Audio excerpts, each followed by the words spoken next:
સુરતના ઓલપાડ તાલુકાની કાર્યરત ધી સાયણ વિભાગ સહકારી ખાંડ ઉદ્યોગ મંડળી લિમિટેડને હાલમાં નાણાકીય વર્ષ 2023-24 માટે ઇન્કમટેક્સ વિભાગ તરફથી એસેસમેન્ટ કરવા અંગેની નોટિસ મળતા એક વખત ફરી ખેડૂતોના ચર્ચાનો માહોલ છવાઈ ગયો છે. ગુજરાત પ્રદેશ કોંગ્રેસ સમિતિના મહામંત્રી દર્શનકુમાર એ નાયકે સરકારના વલણ ઉપર સવાલ ઉઠાવતા જણાવ્યું કે વર્ષ 2014માં ગુજરાતના મુખ્યમંત્રી અને હાલના વડાપ્રધાન નરેન્દ્ર મોદી દ્વારા જાહેર સભામાં દક્ષિણ ગુજરાતની 19 શુગર મિલો ઉપર ₹5,000 કરોડના ઇન્કમટેક્સના આરોપ અંગે યુપીએ સરકાર ઉપર આક્ષેપ કર્યો હતો. તે સમયે ખેડૂતોના હિત માટે લડવાનું વચન આપનાર ભારતીય જનતા પાર્ટી 11 વર્ષથી સત્તામાં હોવા છતાં પણ આ પ્રશ્નનો હલ હજુ સુધી આવ્યો નથી. તે દરમિયાન વર્ષ 2016-17માં જે નોટિસ આપવામાં આવી હતી ત્યારબાદ છેલ્લા 6-7 વર્ષ દરમિયાન ઇન્કમટેક્સ વિભાગે કોઈ જ કાર્યવાહી કરી ન હતી. જોકે હવે ફરીથી 7 વર્ષ પછી એનાલિસિસ માટે નવી નોટિસ આપતા પ્રશ્નો ઊભા થયા છે. નાયકે જણાવ્યું કે સરકાર દ્વારા બે મોઢાની નીતિ અપનાવવામાં આવી રહી છે. ચૂંટણી સમયે ખેડૂતો માટે કરવામાં આવેલા વાયદા માત્ર મત મેળવવાના હથિયાર પૂરતા જ રહી ગયા છે. તેમણે વધુમાં ઉમેર્યું કે જ્યારે ખેડૂતોની સંસ્થાઓને આકરી નોટિસો અપાઈ રહી છે ત્યારે એ સ્પષ્ટ થાય છે કે સરકાર ખેડૂતોના હિતમાં ખરેખર ગંભીર નથી. આ મુદ્દો હવે રાજકીય ગરમાવો પકડે તેવી શક્યતાઓ ઊભી થઈ રહી છે અને સરકારના ખેડૂતો પ્રત્યેના વલણ અંગે પણ અનેક સવાલો ઊભા થયા છે. દક્ષિણ ગુજરાતમાં 12 જેટલી સુગર ફેક્ટરીઓ આવેલી છે. હાલના પ્રધાનમંત્રીશ્રીએ 2010-11માં શેરડી પર ઇન્કમ ટેક્સ ખેડૂતોને લૂંટવામાં આવે છે આ પ્રકારના નિવેદન કરીને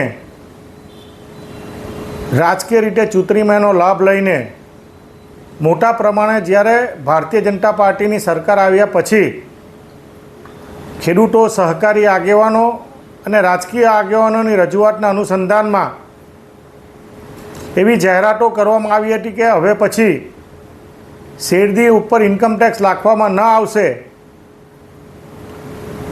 આ જાહેરાત કર્યા પછી પણ દક્ષિણ ગુજરાતની અને અન્ય સુગર ફેક્ટરીઓને કરોડો રૂપિયાની ઇન્કમટેક્સની નોટિસો આપવામાં આવી હતી.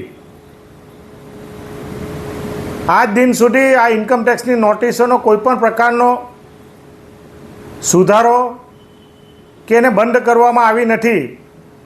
જે રીતે ભારતીય જનતા પાર્ટીના મેન્ડેટ દ્વારા પ્રમુખો અને સહકારી આગેવાનો જાહેરાતો કરે છે કે સુગર ફેક્ટરી પર કોઈપણ પ્રકારના ઇન્કમટેક્સ લેવામાં ન આવશે, પરંતુ અમારી સાયણ સુગર ફેક્ટરીમાં પણ આ જ રીતે 2007 વર્ષ પહેલાં આ જ પ્રકારની નોટિસો આવી હતી અને હાલમાં જાહેરાતો એવી કરવામાં આવી હતી કે હવે પછી આ સુગર ફેક્ટરીને નોટિસ આપવામાં ન આવશે. પરંતુ હાલમાં 2023-24ની એસેસમેન્ટ માટેની પણ હાલમાં નોટિસો આપવામાં આવી છે. દક્ષિણ ગુજરાતની બધી સુગર ફેક્ટરીમાં આજે પણ એસેસમેન્ટની અને કરોડો રૂપિયાની નોટિસોનો પ્રશ્ન આજે પણ ઊભો છે. 11 વર્ષથી ભારતીય જનતા પાર્ટીના જે મુખ્યમંત્રીશ્રીએ જાહેરાત કરી, હાલમાં પ્રધાનમંત્રી છે અને એમની સરકાર છે.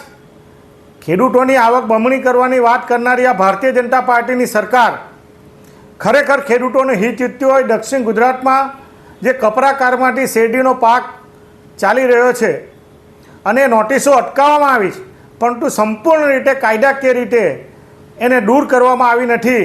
તો માનનીય પ્રધાનમંત્રીને વિનંતી કરીએ કે ખેડૂતોના હિતમાં, સહકારી માળખાના હિતમાં અને સુગર ફેક્ટરીના હિતમાં આવનારા દિવસોમાં જે સુગરની તકલીફ છે એ તકલીફ દૂર કરવા માટે તાત્કાલિક અસરથી આના ગેઝેટેડ જોગવાઈ કરી, કેબિનેટમાં પસાર કરી, કાયદો બનાવીને સુગર ફેક્ટરી પરનો કાયમ માટેનો જે ઇન્કમટેક્સનો દર કે હાવ છે એ તાત્કાલિક અસરથી દૂર થાય એ પ્રકારની લાગણી દક્ષિણ ગુજરાતના અને સમગ્ર ગુજરાતના નહીં સમગ્ર ભારત દેશના સહકારી ઉદ્યોગ, ખાંડ ઉદ્યોગ માટે એ પ્રકારની વિનંતી કરીએ છીએ કે તાત્કાલિક અસરથી આ ઇન્કમટેક્સ દૂર થાય.